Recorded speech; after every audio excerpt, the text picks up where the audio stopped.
Welcome to the Argentinian Philosopher. Ideas made simple for everyday life. Is Eren Jaeger a Nietzschean figure? In Attack on Titan, Eren's evolution from victim to warrior and his ruthless pursuit of freedom echoes some of Friedrich Nietzsche's most provocative ideas. In this video, we'll explore how concepts like the will to power, master-slave morality, and the Übermensch can help us understand Eren's complex journey, and why Nietzsche might see him as a truly modern tragic figure. Stay tuned and don't forget, give up your hearts, Tatakae. To understand why Eren Jaeger can be seen as a Nietzschean figure, we need to explore first some of Nietzsche's most important ideas. At the heart of his philosophy is the will to power, the idea that life is about striving, overcoming, and asserting one's own values. For Nietzsche, true strength lies not in submission to external morality or fate, but in the ability to create meaning through one's own actions. This leads to another key concept: master-slave morality. Nietzsche argued that traditional moral systems often arise from weakness, from those who resent strength and seek to constrain it. In contrast, master morality values courage, ambition, and life affirmation. Throughout Attack on Titan, Eren's character arc can be seen as a rebellion against imposed values, the walls, the titans, and even the moral framework of his society. Finally, consider Nietzsche's idea of the Übermensch or Overman, a figure who transcends conventional morality to forge a new path. Eren's transformation reflects this drive, his will to break free from the cycle of fear and oppression, to shape a new future at any cost. Of course, Nietzsche would also warn of the tragic potential of such a figure, a theme that Attack on Titan explores in Haunting Depths. I think we are the same, Rainer. We were born this way. I will keep moving forward until I destroy all my enemies. One of the most Nietzschean elements of Attack on Titan is its stark portrayal of a world governed by struggle and survival. In this harsh reality, humanity is constantly on the brink of extinction, trapped behind walls and preyed upon by titans. But the conflict is not only physical, it's existential. Power, fear, and moral ambiguity dominate every choice. Nietzsche's philosophy speaks directly to this kind of world, a place where life is driven by the will to power, the fundamental drive to grow, overcome, and assert one's own values. This perspective aligns with the serious portrayal of Darwinian struggle, whether between humans and titans or between rival factions of humanity. The strong prevail, while the weak are consumed, physically or ideologically. Nietzsche rejected the idea of a static, harmonious world. He believed that life was constant flux, shaped by forces of creation and destruction. In Attack on Titan, survival demands transformation, and those unwilling to adapt are left behind. Eren Jaeger embodies this evolution.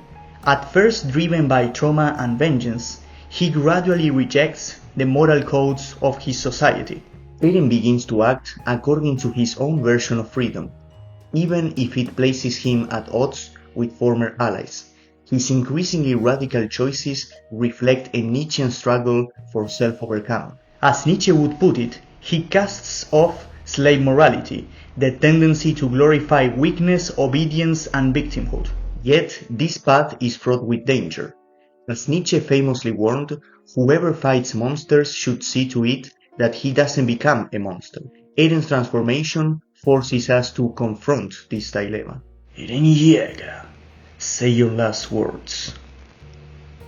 It's now or never, Mikasa. To fully appreciate Attack on Titan through a Nietzschean lens, it's helpful to consider key characters as archetypes within his philosophy. Eren Jaeger most clearly embodies the striving of the Übermensch, who rejects imposed morality and dares to create his own values. Is he becoming the embodiment of strength and freedom, or is he consumed by the very forces he seeks to overcome? This tension lies at the hearts of both Nietzsche's philosophy and Attack on Titan's moral landscape. As the series progresses, Eren increasingly refuses to be bound by the walls of society, both literal and moral. His evolution mirrors Nietzsche's call to overcome shared thinking and embrace one's own will to power. In contrast, other characters represent the dynamics of slave morality.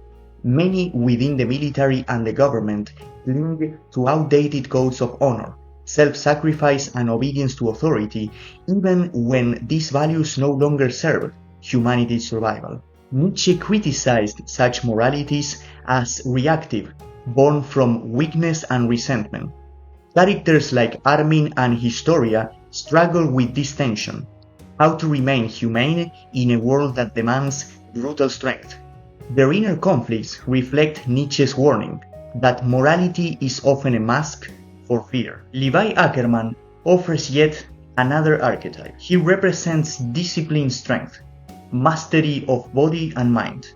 Nietzsche admired the virtues of courage, resilience, and precision. Levi, who acts with ruthless clarity while retaining a personal code, could be seen as an ideal balance between Nietzsche's notion of strength and self-awareness. Together, these characters embody the core moral struggles Nietzsche explored: freedom versus conformity, strength versus resentment, self-overcoming versus collapse.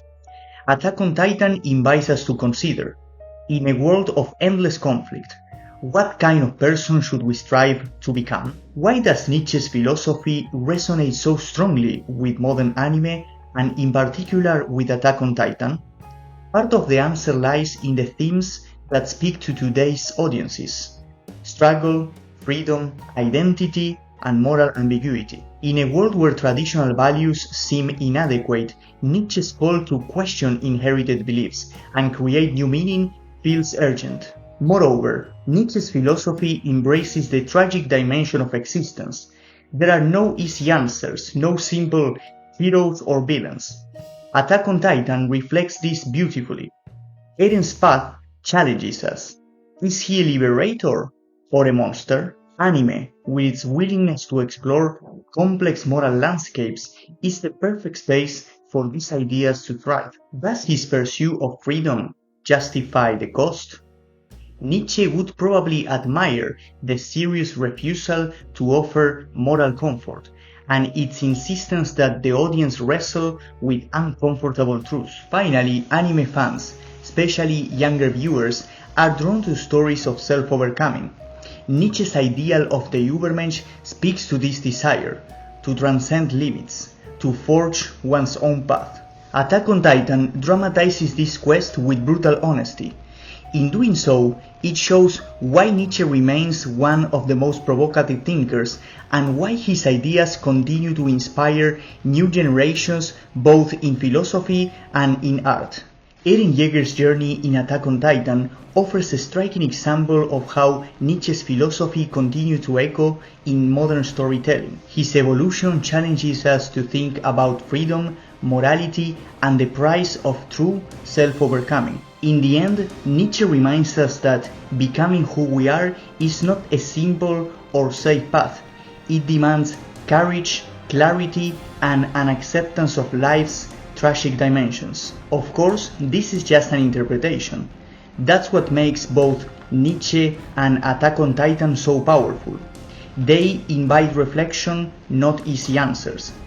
Would Nietzsche admire Eren's relentless will to power? Or would he see in Eren a tragic figure, consumed by the very forces he sought to master? The series leaves this question open, and so does philosophy. It's up to us to engage with them. Now I'd like to hear from you. Is Eren a Nietzschean hero or a cautionary tale? Are there other anime characters you think reflect Nietzsche's ideas? In any case, share your thoughts in the comments below. And if you enjoyed this exploration, don't forget to like, subscribe, and stay tuned for more videos connecting philosophy with stories and ideas that shape our world. Until next time, and remember, give up your hearts. Tatakae.